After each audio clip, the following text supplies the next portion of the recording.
शक्ति गुरु। मनुष्य के मन में अनेक अनेक प्रश्न आते हैं। इस संसार का सार क्या है? कौन है जो इन हवाओं को चलाता है, जलों को थामता है? पहाड़ों की रचना करने वाली शक्ति कौन है? सबके भाग्य लिखने वाली ताकत क्या है? कौन लाता है दुनिया में, कौन हमें वापस भेज देता है? किसके चलाए से जग चल रहा है? किसके कारण फिर प्रलय होगी? इन फूलों की रचना को अनेक रंगों से भरकर सजाने वाली शक्ति कौन है? सुगंध का प्रदाता कौन है? अन्न धन सुख समृद्धि कौन देता है? कौन न्याय करता है? किसके कारण आंख में आंसू और चेहरे पर मुस्कान आती है? वह तत्व क्या है? केनोपनिषद में भी इसी तरह का भाव आया, जिसमें बताया गया कि प्रश्न अनेक हैं लेकिन उत्तर एक ही है। जगत पिता, जगत व्यापी, सर्वंतर्यामी परमेश्वर एक ही है। उसी के द्वारा पूरे संसार में ये गतियां, ये परिवर्तन सब कुछ होते हैं। ईशोपनिषद में भी इसी तरह कहा, ईशावास्यमिदं सर्वम यत्किंच जगत्याम जगत। एकमात्र एक स्वामी इस पूरे जगत में सब जगह व्याप्त है। उसी के कारण जगत्याम जगत, जगती में गतिशीलता है। सारे परिवर्तन उसी के द्वारा होते हैं। तदेजति तन्नेजति तद्दूर्य तद्वंती के। वह चलता है लेकिन चलता नहीं है, क्योंकि सब जगह पहुंचा हुआ है, लेकिन पूरे जगत को चला रहा है। तद्दूर तद्वंती के, दूर है लेकिन उससे निकट भी कोई नहीं। अज्ञान के कारण, भ्रम के कारण हमें वो दूर लगता है, पर ब्रह्म, हमारा शिव, हमारा परमेश्वर। अनेज देकम मनुष्यो जवियो नैनत देवा आपनुवन पूर्व वर्षत। अनेक मंत्रों के माध्यम से समझाया गया। ये हमारी इंद्रियां, हमारा मन उसे नहीं पकड़ सकता, वाणी उसे कह नहीं सकती। हमारी शक्तियां सीमित है, असीम का दर्शन नहीं कर सकती, कथन भी नहीं कर सकती। सार में हम कहें, पूरे जगत का मालिक एक है। उस जगत स्वामी ने, परम शिव ने, जब पूरी सृष्टि में, पूरे ब्रह्मांड में कुछ भी नहीं था, तब कहते हैं इच्छा प्रकट की कि जगत की रचना हो। तो अपने स्वरूप से, अपने वाम भाग से उन्होंने विष्णु को प्रकट किया। 18 पुराणों में 7 में शिव कथा आती है, और शिव पुराण में तो शिव महिमा है। शैव आगम उनमें जैसे कथन है, सबको सार बनाकर इस प्रसंग को समझें कि अपने वाम भाग से विष्णु को प्रकट किया। विष्णु भगवान ने अनेक समय तक तप किया। उनके तप से शिव प्रसन्न हुए और उनसे कहा कि सृष्टि के पालन पोषण के लिए, स्थिति के लिए आप तत्पर हो। और अपने दक्ष भाग से ब्रह्मा जी को उत्पन्न किया।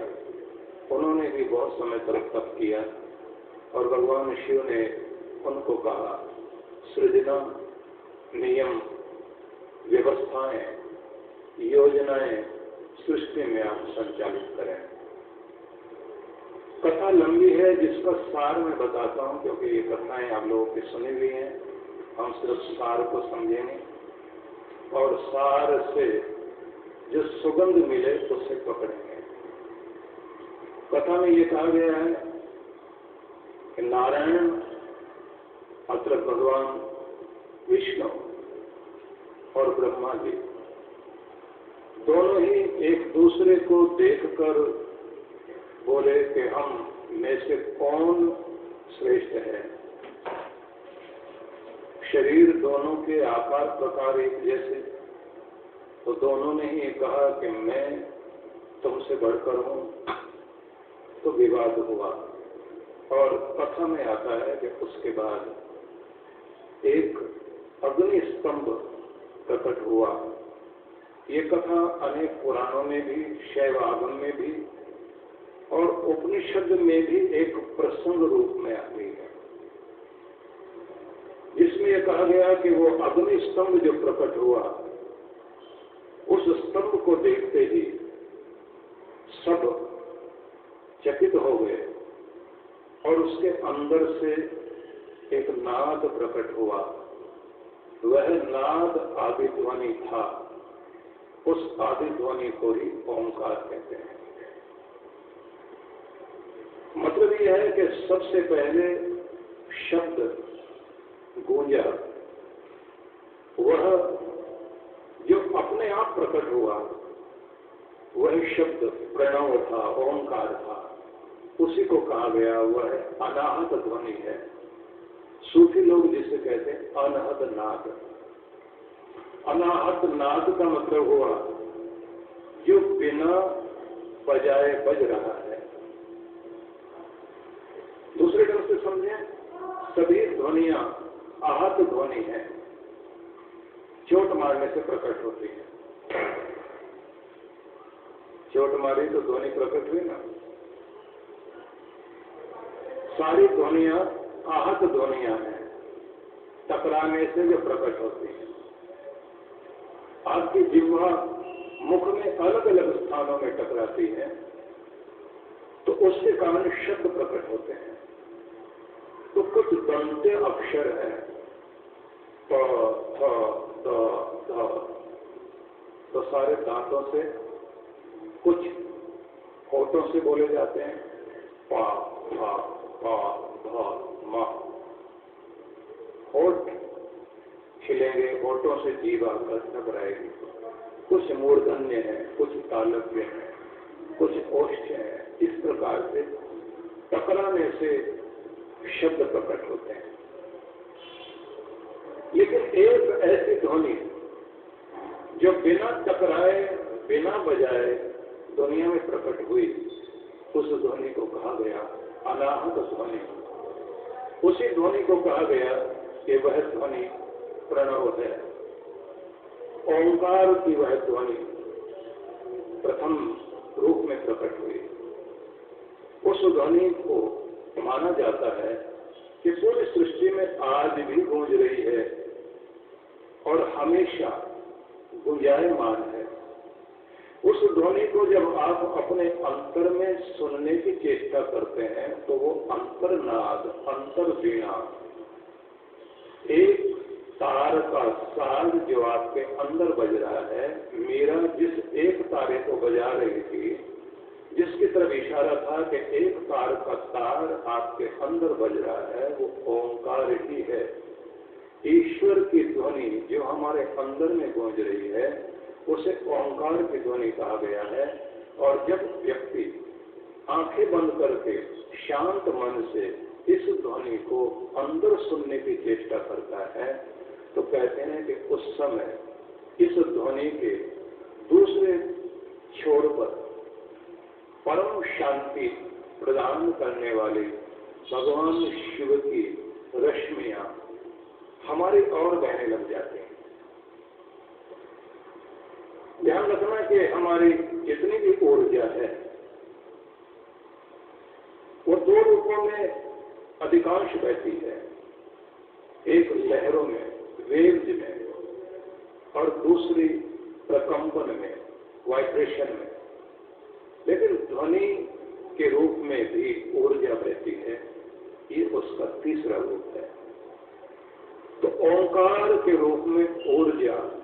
लगातार पूरे संसार में प्रवाहित है। ऊर्जा क्या है? तो बताया गया कि शिव ने अपने आधे भाग से, अपने अंदर से भी ऊर्जा को अलग करते हुए प्रकट कर दिया। वह ऊर्जा उमा हुई, शक्ति बने। तो शिव और शक्ति दो अलग अलग नाम हैं, लेकिन एक ही शक्ति है। इसको इस तरह कहा गया, शिवेन च बिना देवी न दिव्या च बिना शिव नानयोरंतरम किंचित चंद्रिकयोरिव। इस प्रकार से चंद्रमा और चंद्रिका, चांद और चांदनी दोनों अलग अलग नहीं है। ऐसे शिव के बिना शिवा और शिवा के बिना शिव। नाम अलग हो सकते हैं, लेकिन शक्ति एक ही है। ये एक से ही दोनों पूरे संसार को संचालित करते हैं। पूरा संसार इनके द्वारा बंधा हुआ है। बीज को कभी ध्यान से देखना, बीज के अंदर हमेशा दो दल होते हैं। उड़द को लीजिए, चने को लीजिए, तो चने को लेकर आप उसके छिलके को उतार दीजिए, तो दो दल बन गए। इन दो दलों को आप मानिए, एक दल शिव है, एक शक्ति। दोनों को आप बो दीजिए, मतलब चना बो दीजिए जमीन में, तो दोनों दलों से दो अंकुर निकलेंगे। लेकिन मजे की बात है, दोनों जब अंकुर निकलते हैं तो ऐसा नहीं होगा कि एक दल से अलग निकल रहा, दूसरे दल से अलग। दोनों जहां मिल जाते हैं तो एक छोर से, नॉर्थ पोल और साउथ पोल, उत्तरी ध्रुव और दक्षिण ध्रुव, दोनों के अलग अलग कोनों से दो अंकुर निकलते हैं। एक अंकुर शक्ति की तरफ से निकलता है, वो जमीन में जाता है। दूसरा अंकुर अग्रभाग से निकलेगा, वो जमीन से ऊपर जाएगा। एक बन जाएगा जड़, वो शक्ति का भाग है, पार्वती माँ का भाग है। और जो बाहर निकलकर आएगा, प्रकट हो जाएगा, वो शिव का भाग है।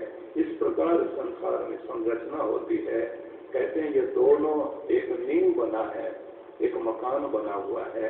इसी से संसार दिखाई देता है। इसलिए शिवलिंग में जो पीठ है वो शक्ति है, और शिवलिंग जो दिखाई दे रहा है वो शिव है। तो दोनों से पूरा संसार की संरचना हुई। ये माता पिता हमारे पूरे संसार को संचालित करते हैं। फिर कहा गया कि मस्तिष्क को भी दो भागों में बांट दिया गया। एक भाग लेफ्ट ब्रेन, राइट ब्रेन, एक तर्क का मस्तिष्क हो गया, लॉजिक वाला ब्रेन। एक इमोशनल ब्रेन है, वो माता है। इसलिए आप देखते हैं कि ज्यादातर महिलाएं इमोशनल होती हैं, पुरुष लोग तर्कशील होते हैं। महिलाएं ज्यादातर बातें मानती हैं और कहेंगे पूजा करने में हर चीज है। पति कहेंगे हर जगह पूजने बैठ जाते हो, उसको सोच लिया करो। तो दोनों अलग अलग भाव से जीते हैं। आपके मस्तिष्क में भी दोनों चीजें हैं, लेफ्ट ब्रेन, राइट ब्रेन। एक तर्क वाला मस्तिष्क है। मेडिकल साइंस इस बात को कहती है कि जब आपका, और मनोविज्ञान भी दर्शाता है कि आपका ये कॉन्शियस माइंड, सब कॉन्शियस माइंड और अनकॉन्शियस माइंड, इनके द्वारा आपका स्वरूप चलता है। लेकिन कॉन्शियस माइंड वो तर्क वाला माइंड है, तर्क वाला मस्तिष्क है। इसमें पिता का भाग है। सब कॉन्शियस जो है वो माँ वाला है। दोनों के द्वारा आपका व्यक्तित्व बनता है। लेकिन कहते हैं दोनों का पूरा पूरा रूप आपके अंदर होना चाहिए। मतलब पर दोनों का संतुलन चाहिए। अगर एक ही रहा तो गड़बड़ हो जाएगी। जो लोग बहुत इमोशनल लोग होते हैं उनके साथ ये समस्या होती है कि उनको आप हिसाब किताब की बात बताओ तो उन्हें हिसाब किताब नहीं आता, उन्हें आंकड़े जल्दी याद नहीं होंगे। तो वो कविता तो अच्छी कर लेगा, भावना में भी अच्छा रहेगा, बातों में भी आ जाएगा, हिसाब किताब नहीं कर पाता।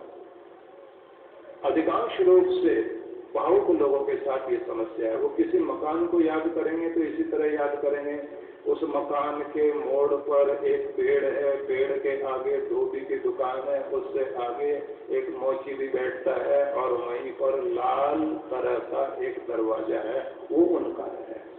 तो ऐसे उनको याद होता है, वो नंबर याद ही नहीं कर पाते। आपके टेलीफोन नंबर उनको याद नहीं होंगे। लेकिन जो तर्कशील लोग होते हैं उन लोगों को अगर 5 नंबर टेलीफोन के एक साथ दिखाए जाएं तो पांचों जिंदगी भर याद हो जाते हैं। जो बहुत इमोशनल लोग होते हैं उनको निर्णय करने में बहुत देर लगती है। इसलिए आप देखते हैं कि महिलाएं ज्यादातर जब कहा जाता है कि तैयार हो जाइए पार्टी में जाना है तो पति पूछेंगे कितनी देर में तैयार हो जाओगी, तो पत्नी कहती है 20 मिनट में। और पति 20 मिनट के बाद जैसे वहां जाकर पहुंच कर देखते हैं तो पता लगता है कि देवी जी अलमारी के सामने ऐसे मूर्ति की तरह खड़ी हुई है, अभी तक कुछ भी नहीं किया। पूछा गया क्यों नहीं अभी तक तैयार हुए, बोले मैच मिलाने में लगे हुए हैं, कौन सा किसके साथ पहनना है। पति सहायता करने लग जाए तो फिर पत्नी उस समय बोलने लग जाती ये वाली साड़ी या ये वाले कपड़े नहीं, क्योंकि ये तो हम वहाँ उस पार्टी में पहन कर गए थे, वहाँ तो वो भी आया था, उन लोगों ने सब देखा हुआ, फिर वो कहेंगे इनके पास यही सब कुछ है। पति झुंझला जाता है, गुस्से में आ जाता है। कभी कभी आपने देखा होगा कि पति खरीदारी के लिए खड़ा हो तो फटाफट उंगली से इशारा करेगा ये निकाल दो, ये निकाल दो, ये दे दो, ये दे दो। और पत्नी जो है पूरी दुकान, पूरे कपड़े जमीन पर बिछवा लेगी, पूरी साड़ियां बिखरवा ली, उसके बाद भी कहेगी भैया अगली बार आएंगे और अभी तो समझ में आया है। तो बड़ी मुश्किल हो जाती है, दुकानदार बेचारा माथा पीटने को हो जाता है, पति को गुस्सा आ रहा होता है। तो आप समझ सकते हैं कि उनको निर्णय लेने में देर लगती है, लेकिन उनके पास धीरज ज्यादा होता है। और जिसके पास तर्क ज्यादा है वो उद्विग्न जल्दी होता है, जल्दी गुस्से में आ जाएगा, जल्दी झुंझला जाएगा। लेकिन जीवन को चलाने के लिए दोनों की कृपा जरूरी है। शिव की कृपा भी चाहिए और शक्ति की कृपा भी चाहिए। दोनों के आशीर्वाद जब आपको मिलते हैं तो फिर जीवन सही बनता है। तो शिव ने अपने अंतर से अपना एक भाग पार्वती को प्रकट किया और कहते हैं ये दोनों मिलकर पूरे संसार को संचालित करते हैं। और प्रत्येक व्यक्ति के अंदर आप देखेंगे माँ और पिता दोनों के दोनों शामिल होते हैं। इसलिए नन्हे बच्चे को गोद में लेकर जब माँ खिला रही होती है तो आसपास वालों से पूछती है देखना बच्चा किस पर गया है। तो सब बता रहे होते हैं माँ की झलक दिखाई देती है, कोई कहता है पिता की झलक दिखाई देती है, कोई ज्यादा होशियार आता है वो कहता है होठ माँ पर गए हैं, आंखें पिता पर गई है। सब अलग अलग हिसाब बताया किया जाता है। लेकिन ध्यान रखिए होठ, आंखें, नाक, माथा माँ बाप से मिल सकता है, किस्मत नहीं। किस्मत देने वाला ऊपर वाला है, वो सबकी अलग अलग लिखता है, बुद्धि भी अलग अलग देता है। और जैसी जैसी बुद्धि होती है फिर उसी अनुसार हम दुनिया में व्यवहार करते हैं, उसी प्रकार से हम जीने लग जाते हैं। वैसे विचार, वैसे निर्णय, वैसी क्षमताएं, वैसे कर्म और वैसी ही आदतें हो जाएंगी। फिर बुद्धि को तीव्र करने के लिए किन्हीं ऐसे लोग की आवश्यकता पड़ती है जो आपके अंदर नवीनता लाते हैं विचारों के द्वारा। तो हम फिर उसी बिंदु तक पहुंचते हैं कि भगवान शिव ने आधा रूप अपना पार्वती के रूप में अलग कर दिया और आधा रूप अपना अलग कर दिया, दोनों मिलकर पूरे होते हैं। होमर ने भी अपनी एक कविता में ऐसा लिखा जिसका सार ये है कि बनाने वाले ने जब दुनिया बनाई तो मिट्टी का एक गोला बनाया, उस मिट्टी के गोले में से दो भाग किए, एक भाग को स्त्री नाम दिया, दूसरे भाग को पुरुष दिया, और कहते हैं इन दोनों को फिर जमीन पर बिखेर दिया और कह दिया तुम दो हो, लेकिन जब सही जोड़ी मिल जाएगी और सही ढंग से मिल जाओगे तो एक नई दुनिया बसेगी और घर में स्वर्ग आ जाएगा। और अगर मेल ठीक नहीं मिला तो सारी जिंदगी एक दूसरे से खटर पटर करके ही व्यतीत करते रह जाओगे। तरह तरह की कथाएं संसार में प्रचलित हैं, लेकिन एक महत्वपूर्ण बात आप जरूर देखेंगे, विज्ञान वेत्ता ऐसा कहते हैं कि आप अपने दो फोटो लें और फोटो भी इस तरह से लें कि आपका जो फोटो है वो आना चाहिए किसी ट्रांसपेरेंट वस्तु पर, मतलब किसी प्लास्टिक पर आपका फोटो हो। उसके बाद स्केल लेकर आप अपने नाक से बीच बीच रेखा खींचिए और बीच में से काट लीजिए दोनों फोटो को। आपके ही दो फोटो होने चाहिए, किसी ट्रांसपेरेंट चीज पर वो फोटो हो, मतलब किसी प्लास्टिक पर हो जाए, तो उसको नाक के बीचों बीच से काट लीजिए। काटने के बाद में फिर उसे उल्टा करके बाएं को बाएं से जोड़ना, दाएं को दाएं से जोड़ देना। फोटो आपका पूरा ही बन जाएगा, लेकिन आपको एक आश्चर्य लगेगा। एक फोटो में आपको चेहरा तो अपना ही दिखाई देगा, लेकिन माँ की पूरी पूरी झलक दिखाई देगी, और दूसरे फोटो में पिता की पूरी पूरी झलक दिखाई देगी, क्योंकि अर्धनारीश्वर के रूप में आपके अंदर भी भगवान ने दोनों रूप दे दिए, माँ का भी और पिता का भी। ये अद्भुत चीज है, दोनों रूप आपके अंदर हैं, इसलिए शिव और शक्ति के रूप में पूरे संसार की संरचना की। लेकिन जैसे कहते हैं ना कि जब पहला शिवलिंग केदारनाथ में स्थापित हुआ था, भगवान ने उसे प्रकट किया, अपने स्वरूप को प्रकट किया, तो दो पर्वत में, उस बद्रिका क्षेत्र में दो पर्वतों में दो मुनियों ने, ऋषियों ने तपस्या की थी, नर और नारायण नाम के। तो उस समय भगवान ने ये कहा था कि मैं पूरी सृष्टि में सबके अंदर, समस्त मनुष्यों के अंदर, जीवों के अंदर विराजमान होऊंगा, लेकिन नर नारायण का रूप धारण करके, मतलब मनुष्य जब भगवान का बन करके रहेगा तो मैं उसके अंदर अपनी दिव्यता को प्रकट करूंगा। तो जब भी आप अपने जीवन में भक्ति लाते हैं, सतोगुणी हो जाते हैं, तो आप भगवान का रूप बन जाते हैं। लोग कहते हैं इंसान नहीं भगवान है। जैसे आप भगवान से दूर हो जाते हैं तो लोग कहने लग जाते हैं तो इंसान नहीं शैतान का रूप है। तो सबके अंदर भगवत शक्ति है, लेकिन उसे प्रकट करने की आवश्यकता पड़ती है। तो आप ये मानकर चलिए कि आपके अंदर में ही भगवान विराजमान है। आपके गूढ़ ज्ञान रहस्य जहां ग्रंथों में लिखा हुआ है, वहां एक स्थान पर कहा है, हृदय गुहा गहन गेह गुहितम भाषित अखिल जगत त्रयोदरम। हृदय की गूढ़ गुहा में पूरे जगत को प्रकाशित करने वाली परम सत्ता अंगुष्ठ मात्र ज्योति बनकर विराजमान है।